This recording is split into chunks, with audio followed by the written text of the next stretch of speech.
himself as a murderer. I asked Nick for help. Yes, I did that. I did my part, but he's the one that did the actual kill, not me.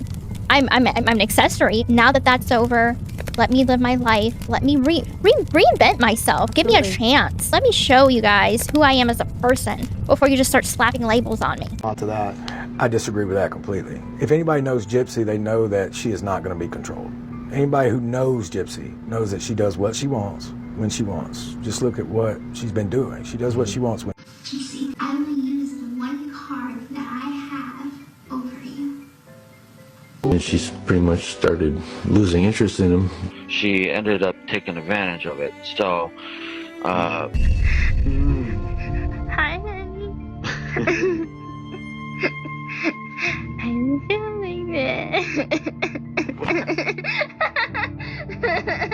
In 2015, the world was shocked by a murder of Dee Dee Blanchard, a seemingly devoted mother who was caring for her sick daughter, Gypsy Rose. But as the investigation unfolded, it became clear that things weren't as they seemed. It was revealed that Gypsy Rose had been faking many of her illnesses, all while being trapped in a web of her mother's manipulations. What stunned the public even more was Gypsy's involvement in her mother's murder, carried out by her then-boyfriend Nicholas Godejohn. Yet, as the years have passed, a much darker side of the story has emerged. In a narrative where Gypsy was once seen as the helpless victim, we are now beginning to see that she wasn't just a pawn. She was a master manipulator, playing Nicholas Godejohn like a puppet. This video will explore the intricate ways in which Gypsy manipulated Nick, used him to commit murder, and then twisted the story to shift all the blame onto him.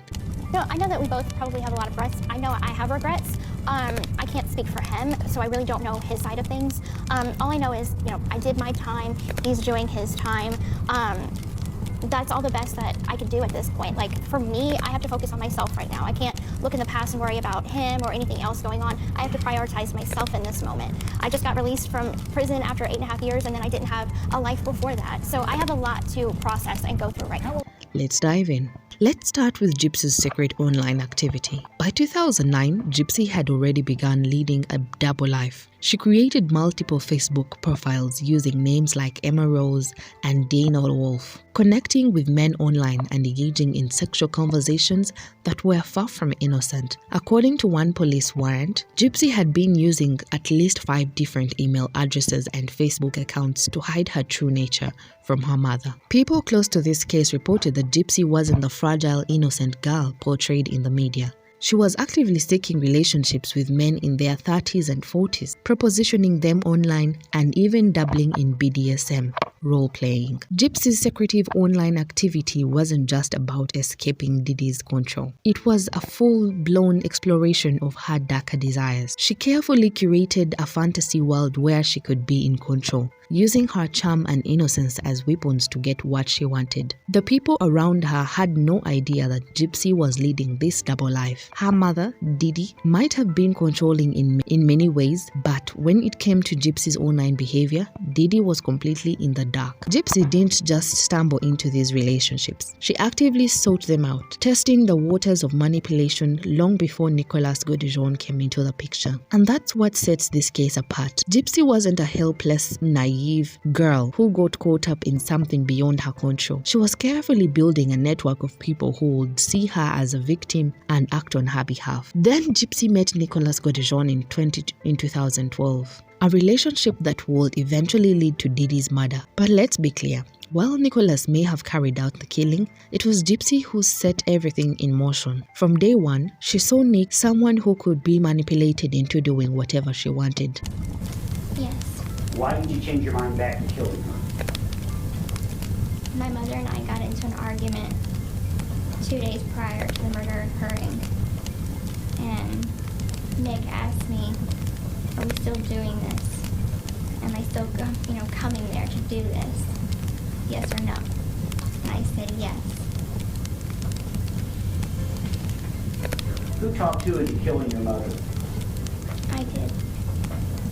I talked him into it. Nicolas Godejohn wasn't just a random boyfriend. He was handpicked by Gypsy to be her puppet. They bonded over their shared interest in BDSM, and Gypsy quickly took control of the narrative. She adopted persons like Ruby, which she used during her role-playing sessions. Ruby wasn't just a fantasy character. She was Gypsy's way of luring Nick deeper into her web, making him believe they were soulmates destined to be together. And Gypsy was patient. She didn't rush things. For 3 years, she groomed Nick, gradually escalating their conversations and deepening this emotional dependence on her. It was fantasy. Who is Demona? She's a character that I came up with. What was the character? She's half werewolf and half human. Who is Dee? She's like a childlike girl. Ruby? She's my evil side. What about Candy? She's more of the slutty side of me. Did you also have wigs? Yes. By 2015, Gypsy had successfully convinced Nick that Dee Dee was the only thing standing between them, and she made sure he understood that Dee Dee had to go. Let's take a closer look at their Facebook messages. These conversations are where Gypsy's manipulative brilliance truly shines. In May 2015, just weeks before the murder, Gypsy sent a message to Nick through their joint Facebook account. Nicholas Bellarose, she wrote, "Darling, can you meet me online? We need to talk about our plan." This wasn't just casual talk about running away together. Gypsy was laying out a concrete strategy for the murder, and she knew exactly how to manipulate Nick into doing what she wanted. On May 30th, she threw on a curveball, telling Nick, "I was supposed to get pregnant in a week and a half." Then, when Nick, confused, asked her to explain, she dodged the question. This wasn't an accidental comment. Gypsy was testing Nick's emotional resilience, seeing how far he would go to please her. That stuff. And then from that point on, my darker part of me took over, and because she knew right away that I admitted straight out to the whole thing that I was not going to get involved with this no matter how much she tried to push me. It was going to have to be a darker side of me of some form that I have never had the opportunity to explore. So I did not know what it was capable of till that dark night. Once that night came, I knew fully well what it was capable of.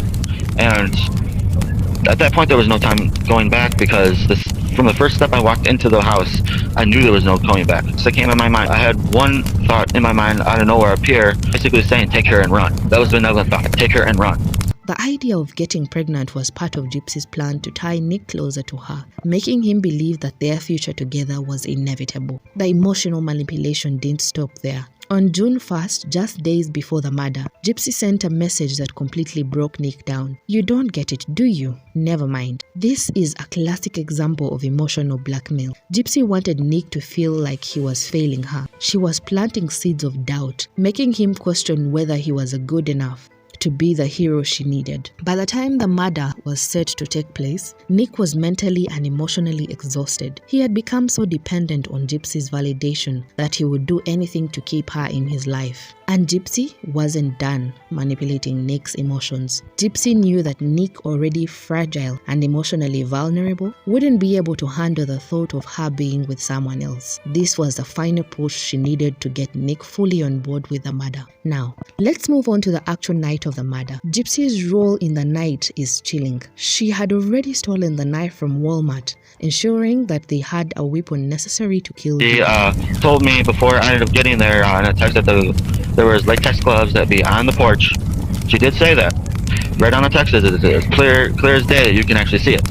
And then, I ended up finding them when I got there, and I let her know that I was at the door. She opened the door, and she made sure I had the gloves on before she gave me the weapon, and she made sure that she wouldn't let me open the door. She made sure I had those gloves on before either of those doors opened. So that's the reason why you ain't gonna see any fingerprints on any of that. As Nick prepared to commit the murder, Gypsy was in the bathroom shaving her legs and private parts, something she knew would please Nick. This wasn't just a random act. It was part of her manipulation. Gypsy was using sexual promises to keep Nick confused on the task at hand, ensuring that he followed through with the plan. Nick later told police that it was Gypsy who had the idea to kill Dee Dee while she was sleeping. "She wanted to shave for me. She did it to please me," Nick said. Gypsy, who had previously claimed that Dee Dee never allowed her to shave, used this as a way to manipulate Nick into thinking he was helping her gain freedom. But make no mistake, Gypsy was fully in control that night. She orchestrated every detail, from the stolen knife to the meticulous cleaning of the scene of the crime scene. After Dee Dee was dead, Gypsy took steps to cover her tracks. She helped Nick dispose the weapon, destroyed her laptop, and made sure the house looked like no one had been living there. This was all part of Gypsy's plan to distance herself from the murder. But perhaps the most disturbing part was her behavior after the crime. Gypsy wasn't a girl consumed by fear or remorse. Instead, she was in control, posting on Facebook, "That bitch is dead." This was more than just a Facebook post. It was Gypsy's way of publicly celebrating her victory. She had gotten rid of the woman who had controlled her for so long. And she was revealing it, and she was reveling in it. But Gypsy was also smart.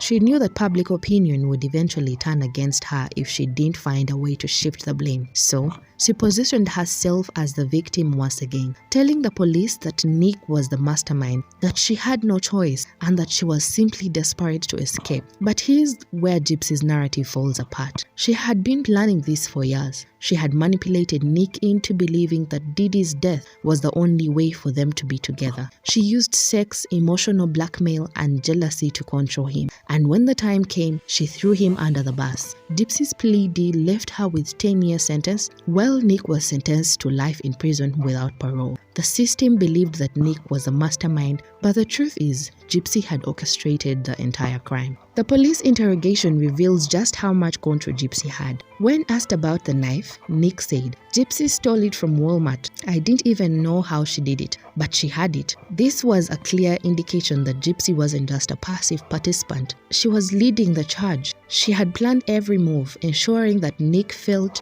like he was the one in control when, in reality, she had been pulling the strings all along. Gypsy Rose Blanchard wasn't the helpless victim we once thought she was. She was a master manipulator, using her charm, sexuality, and emotional tactics to control those around her.